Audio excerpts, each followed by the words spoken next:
Lisel. One more. One more. Jerez, you go one more.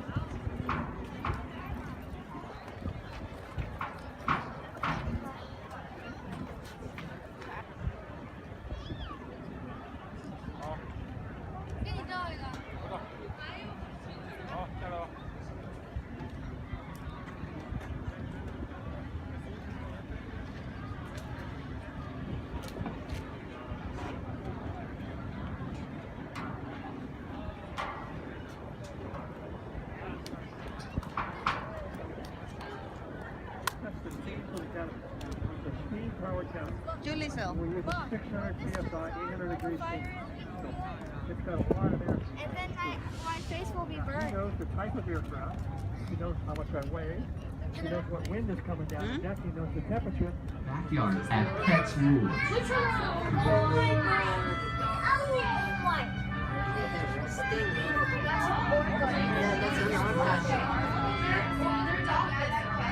We have now reached the top of the Sky Tower and are hovering at a comfortable altitude of 300 feet.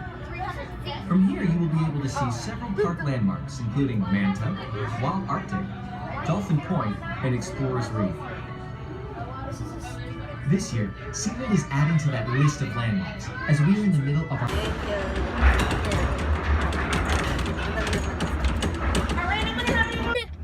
Say hello. It's really, really dark, but who cares? So, say hi, Papa. Hi. Hello.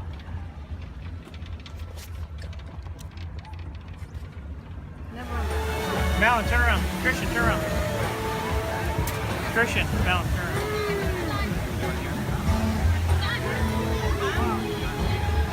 around. You want to get soap? Well-defined social structure. An orcapod is always led by a female. Though just half the size of her male counterpart, she is in charge. It's all about attitude, not size. Because they live and work as a group, orcas need to communicate with sounds and body language.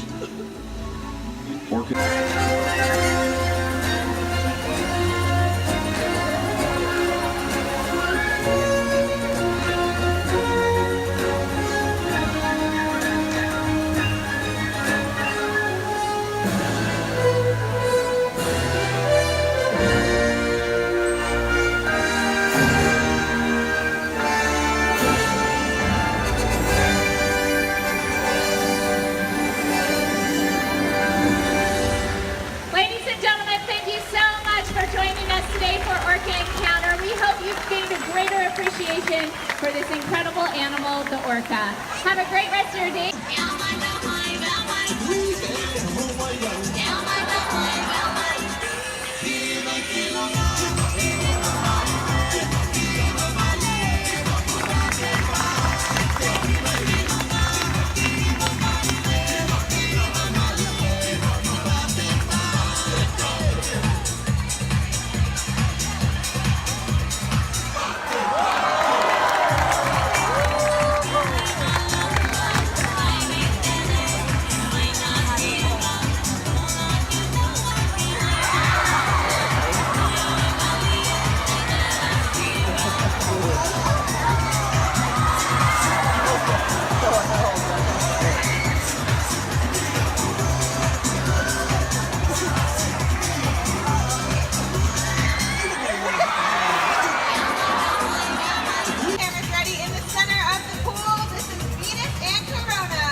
Who thinks it's their speed?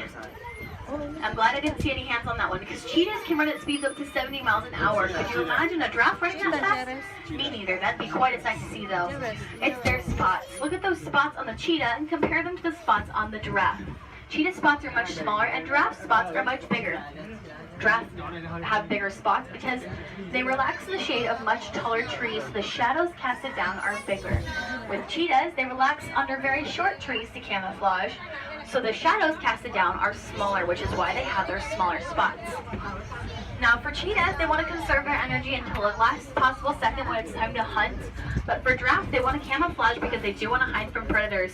And they do spend about up to 19 hours a day eating. So typically, they're going to spend most of their time in the shade of trees, which is why they have that perfect camouflage for their survival. So that's quite interesting to see with the color of their fur. But in this case, we've got an interesting color of feathers. Look on your right-hand side, we've got our greater flamingo. Now our greater flamingo here have very unique feathers. The babies have gray feathers and the adults have white feathers instead of the bright pink you'd expect with a flamingo. The reason they have white instead of bright pink is because bright pink feathers. Now, we did have a few babies in there. We've actually got over 25 for this season alone, and this is so exciting considering we are a breeding facility. On average, we have about 370 babies born here every single year at the park, and that averages out to about one baby every single, that averages out. It is called the PAYCOAN Rhino Rescue Center. It is home to 6 of our southern white rhino females.